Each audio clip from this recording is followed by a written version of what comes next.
तस्वीरें देखकर हर कोई हिल जाए, बहुत मुश्किल होता है समझ पाना इन घड़ियों को। हमारे साथ तमाम मेहमान हैं जिनके साथ हम चर्चा भी कर रहे हैं इस पर। मुकेश जी, आप अपनी बात पूरी करें, क्योंकि बहुत मुश्किल होता है समझ पाना कि इतनी कामयाबी, इतनी शोहरत, लेकिन शायद वही आपको बुलंदियों के एक ऐसी दीवारों के बीच में लाकर खड़ा कर देती है कि आप अपने अंदर का दर्द किसी के साथ शेयर नहीं कर पाते, और शायद वही वजह रही कि ऐसा कुछ आज हो गया। जुलन जी, आपने बिल्कुल सही कहा। अल्पायु में उन्होंने अपनी आत्महत्या करी। माँ से उनको बहुत ज़्यादा उनके साथ भावनात्मक संबंध थे, बल्कि उन्होंने एक छोटी-सी कविता भी लिखी थी, जो मैं आपके माध्यम से सुनाना चाहूँगा। तुमने ये वादा किया था, तुम हमेशा मेरे साथ रहोगी और मैं ऐसे ही हँसता रहूँगा, और हम दोनों ने अपना वादा तोड़ दिया। तो मुझे लगता है माँ का जो उनके प्रति एक भावनात्मक समझ था, वो एक गहरी उसके अंदर जो ट्रॉमेटाइजिंग स्टेट थी, वो उनके साथ लगातार मुसलसल साथ जुड़ी रही। और वो उस अब कोविड के टाइम में जिस समय वो इंट्रोस्पेक्टिव मूड में थे, वो किताब बहुत पढ़ते थे। उन्होंने रूमी का एक ट्वीट किया था कि I am like a shadow, I am and I am also not there. तो उन्होंने फिर एक वैन गॉग की एक पेंटिंग का भी ट्वीट किया था, जिसमें वैन गॉग जब 1889 में एसाइलम में गए थे, तो उन्होंने उन्होंने भी सुसाइड किया था, और डिप्रेशन की स्टेट में उन्होंने एक पिक्चर बनाई थी, पेंटिंग बनाई थी, जिसका नाम था स्टारी नाइट। तो उन्होंने स्टारी नाइट को भी कोट किया था। तो वो एक बहुत पढ़े लिखे फिलोसॉफिकल थे, साइंटिफिक बेस था, किताबों का पढ़ने का बहुत शौक था। आप खुद ही बता रहे कि दिल्ली कॉलेज ऑफ इंजीनियरिंग से उन्होंने इंजीनियरिंग करी, स्कॉलरशिप मिली, नीति आयोग ने उनको विमेन एम्पावरमेंट के लिए ब्रांड एम्बेसडर बनाया। तो बहुमुखी प्रतिभा के वो थे, और उनको सक्सेस लगातार मिलती चली जा रही थी। तो मैं समझ रहा हूँ कि एक व्यक्ति के चारों तरफ से अब उनकी शादी का भी प्रपोजल चल रहा था रिया से। उससे पहले अभी कुछ दिनों पहले उनकी सेक्रेटरी ने सुसाइड किया। उससे पहले लोखंडे के साथ उनका ब्रेकअप हुआ। अब शादी को लेकर के कितना कमिटमेंट था, क्या प्रेशर था। उनकी 2 फिल्में भी आने वाली थी, जिनके बारे में अभी रिलीज होनी थी। एक तो पोस्ट प्रोडक्शन में जाने वाली थी। तो लगातार वो प्रेशर, काम के प्रेशर में भी थे। फिर कोविड का इशू आ गया, और मुझे लगता है शादी का भी प्रेशर उनके ऊपर था कि भाई शादी का अनाउंसमेंट करिए। तो वो एक बहुत ज़्यादा, मुझे लगता है, इमोशनल आदमी थे, और उनसे इतने सारे इमोशंस एक साथ हैंडल करना मुझे लगता है उनके लिए नामुमकिन हो गया, और उनके साथ कोई शेयर करने वाला नहीं था। उन्होंने शायद रात को 11 या 12 बजे अपने दोस्त को फ़ोन किया था, उसके बारे में क्या डिटेल्स है कोई नहीं जानता। तो लेकिन सुसाइड करना, अंजना जी, मैं समझता हूँ कि भावना की डिप्रेशन की चरम सीमा होती है, जिसमें आदमी ये डिसाइड करे कि मैं सुसाइड कर लूँ। और जो कहते हैं ना, all that glitter is not gold, Madhur की फिल्म जिसमें मैंने भी काम किया, फैशन और हीरोइन में लगातार ये डिप्रेशन दिखाया। जो स्टारी कलाकार होते हैं, जो चमकदम होते हैं, उनके पीछे कितना घनेरा अंधेरा होता है, वो ही जानते हैं। तो उनकी जो अंदर की जो एक यात्रा है, उसके बारे में अगर वो शेयर नहीं करते। और हिंदुस्तान में क्या है कि मेंटल डिसऑर्डर लेकर के कोई आदमी किसी से बात करना नहीं चाहता, इसको लुक डाउन अपॉन किया जाता है। वेस्ट में ये नहीं किया जाता। जिम कैरी, जो वो भी सुसाइड करने वाले थे, वो भी डिप्रेशन में गए थे, उन्होंने किस तरह से रिकवर किया। दीपिका पादुकोण, जिन्होंने अपनी लव लाफ्टर फाउंडेशन डाली है, वो भी डिप्रेशन के दौर से गुजरी। शाहरुख खान गुजरे, जब उनको 2010 में शोल्डर पेन हो गया था। वरुण धवन गुजरे, जब वो अपनी फिल्म बना रहे थे। तो ये तमाम स्टार जो बाहर से बहुत चमकीले दिखाई देते हैं, अंदर से उतने ही उनकी अंधकार भरा रहता है, क्योंकि उनके ऊपर प्रेशर इतने हैं। पापाराजी का प्रेशर, जर्नलिस्ट का प्रेशर, ट्वीट का प्रेशर, फैंस का प्रेशर, फिल्म में अच्छी किरदार करने का प्रेशर। धोनी का जिस तरह से उन्होंने तैयारी की होगी, वही जानते होंगे कितनी मेहनत से उन्होंने धोनी के कैरेक्टर को, किरदार को निभाया। तो कितनी मेहनत की होगी। Dietary control, exercise, fan club, parties, look at the pressure these celebrities go through. So I am not wondering कि these people have reached to that level of committing a suicide. शोहरत और बड़े पर्दे की जो चकाचौंध है, उसके पीछे कितना अंधेरा है, वो इस तरह के मामलों के बाद सामने आता है। हमारे साथ डॉक्टर जीपी ठाकुर भी, मनोचिकित्सक, जुड़े हैं, समीर मल्होत्रा भी जुड़े हैं। ठाकुर साहब, आपसे समझना चाहेंगे, आज हर किसी का दिल टूटा हुआ है, क्योंकि सबने देखा एक मुस्कुराता हुआ चेहरा, एक ऐसा शख्स जो छोटे शहर से आया था सपने लेकर, और उन सपनों को पूरा कर चुका था। उसकी झोली में अभी भी फिल्में थी, वो काम कर रहे थे, कामयाब सितारा थे, लेकिन कई सारी उलझनें शायद मन के अंदर रही होंगी, जिसकी वजह से उन्होंने सरेंडर इस तरह से कर दिया। ठाकुर साहब जी, ये बहुत दुर्भाग्यपूर्ण है, लेकिन इसे इस तरह से समझें, जो चीज बाहर से दिखाई देता है, जिन जिन आयामों पर हम किसी चीज को जज करते हैं, वही फाइनल नहीं होता। अंदर अंदर कुछ न कुछ बात होती है और उसके कारण आदमी अपने सुसाइड आदमी तभी करता है जब वह ये समझ लेता है कि जीवन में अब हमारा कोई महत्व नहीं है, अब हम जीना नहीं चाहते हैं, जीवन से निराश हो जाता है। तो ऐसी अवस्था तभी आती है जब उसमें घोर निराशा होती है। और वो घोर निराशा, ऐसे निराशा तो जीवन में सब आदमी को है, माइल्ड से लेके और मेजर तक की निराशा लोगों को होती है।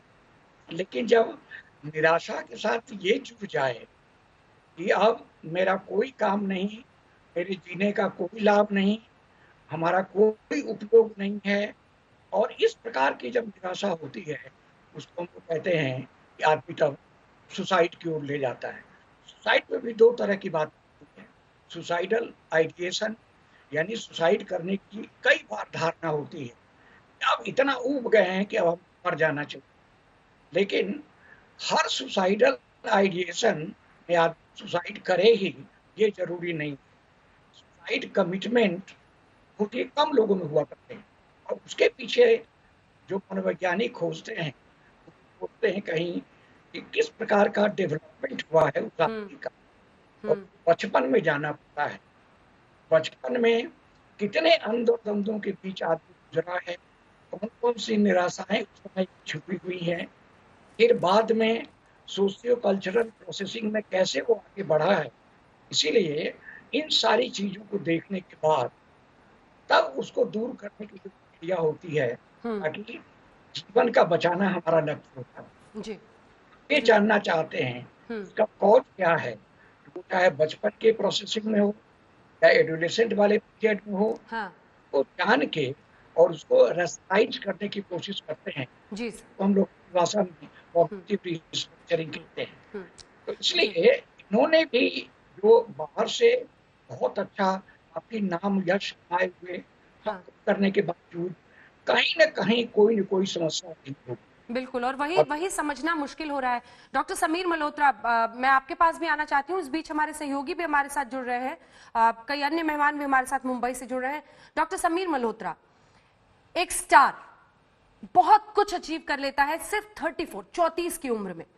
मतलब जो हम हमेशा बातें करते हैं कि बॉलीवुड में बहुत ज्यादा स्ट्रेस, प्रेशर, जिसका जिक्र मुकेश जी भी कर रहे थे, लेकिन अंदर ही अंदर शायद कोई बात ऐसी थी जो उन्हें बार बार परेशान कर रही थी, जिसकी वजह से अब जानकारी ये भी आई है कि पिछले 6 महीने से वो एक्टिवली डिप्रेशन के लिए अपना इलाज करा रहे थे। डॉक्टर मल्होत्रा, देखिए, पहले तो विश्वास नहीं हो रहा है इस पूरी खबर पे और घटनाक्रम पे, जैसे आप बता रही हैं।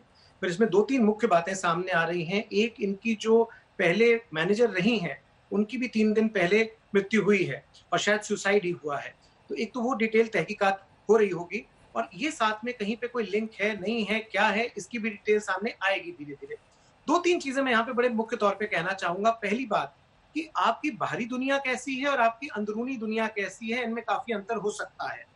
कोई भी इंसान वल्नरेबल हो सकता है डिप्रेशन के लिए। उसका ये मतलब नहीं कि यदि कोई बहुत इंटेलिजेंट है, बहुत सक्सेसफुल है, बहुत हार्ड वर्किंग है, तो वो डिप्रेशन की चपेट में नहीं आ सकता। ठीक उसी तरह जैसे हम कहते हैं कि कोई भी व्यक्ति को अब कभी बुखार नहीं होगा, ऐसे ही हम ये नहीं कह सकते गारंटी से कि किसी भी व्यक्ति को डिप्रेशन नहीं होगा। किसी भी इंसान को डिप्रेशन हो सकता है। जब क्लिनिकल डिप्रेशन होता है तो दिमाग के अंदर एक रसायन सेरोटोनिन है जो कम होने लगता है। जब वो कम होता है तो नकारात्मक सोच जड़ पकड़ने लगती है, नींद में हर्जा होने लगता है, भूख ठीक से नहीं लगती, किसी से अच्छे से घुल मिल के बात करने का मन नहीं करता। कई बार आप खुद को असहाय महसूस करते हैं, और जैसे ठाकुर साहब ने कहा कि आपको ऐसा लगता है कि अब जीवन के कोई मायने नहीं रहे, अब मेरे जीने का कोई मकसद नहीं रहा। जब आपको इस प्रकार के विचार आने लगते हैं तो आप कोई ऐसी सपोर्ट ढूंढ रहे होते हैं उस समय, इमोशनल सपोर्ट, जो आपको समझता है, जो आपके लिए अनकंडीशनली कमिटेड है, और जो आपका हाथ थाम सकता है उस समय, आपको समझा सकता है और आपको उसमें से उभार सकता है। साथ साथ दवाइयों की जरूरत होती है कि समय रहते सही रूप से इलाज होना बहुत जरूरी होता है। तो जब आप अपने आप को अकेला महसूस कर रहे होते हैं, आप किसी से अपने मन की बात या व्यथा को बता नहीं पाते हैं, आप ऐसे इमोशनल स्ट्रेस के घेरे में हैं जो उसके चलते आप परेशान हो रहे हैं, तो फिर आपको बार बार कुछ ऐसे रिश्ते याद आते हैं जो आपके बहुत करीब रहे, खासतौर पे माँ का रिश्ता। वहां पे आप, और अगर आप देखें इनका इंस्टाग्राम पोस्ट भी जिसकी आप बात कर रहे थे, जिक्र कर रहे थे, उसपे भी ये झलक मिलती है कि कश्मकश जहन में चल रहा है इंस्टाग्राम पोस्ट में भी। और जहाँ पे कहीं ना कहीं माँ के साथ एक बहुत स्ट्रॉन्ग कनेक्ट भी झलक में आ रहा है, दिख रहा है वहां पे। तो ये चीज जो है, आप अपने आप को बहुत अकेला कर चुके हैं और ऐसा महसूस कर रहे हैं कि अब आपको इस दुनिया में समझने वाला शायद ही कोई व्यक्ति है। इस तरह की जब सोच पनप रही है तो यानी आप डिप्रेशन की चपेट में हैं और उस समय रहते हाथ थामने के और इलाज की बहुत आवश्यकता होती है।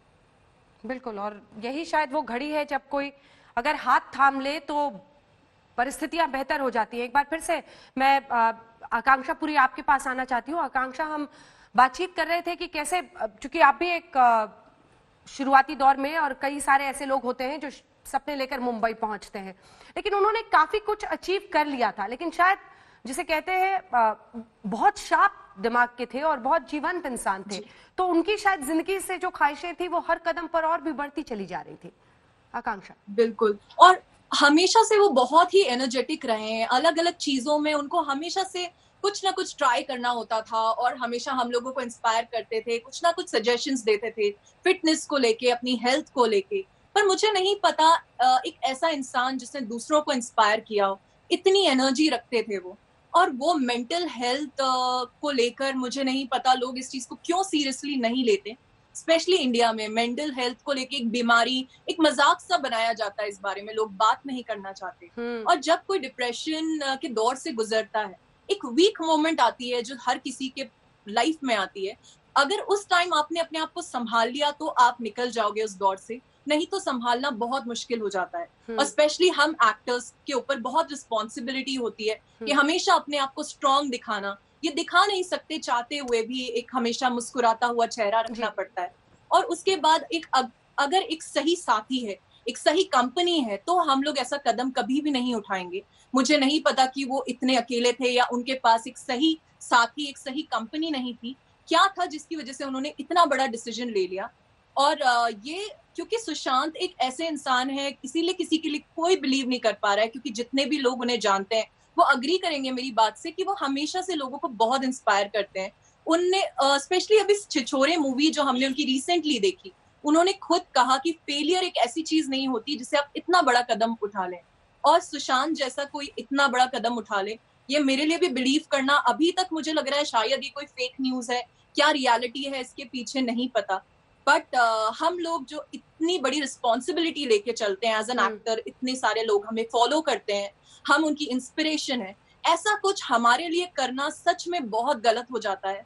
क्योंकि लोग देखते हैं आज जहां वो हैं, बहुत से लड़के वहां पहुंचना चाहते हैं, उनकी जैसी लाइफ चाहते हैं, उनके जैसा सक्सेस चाहते हैं।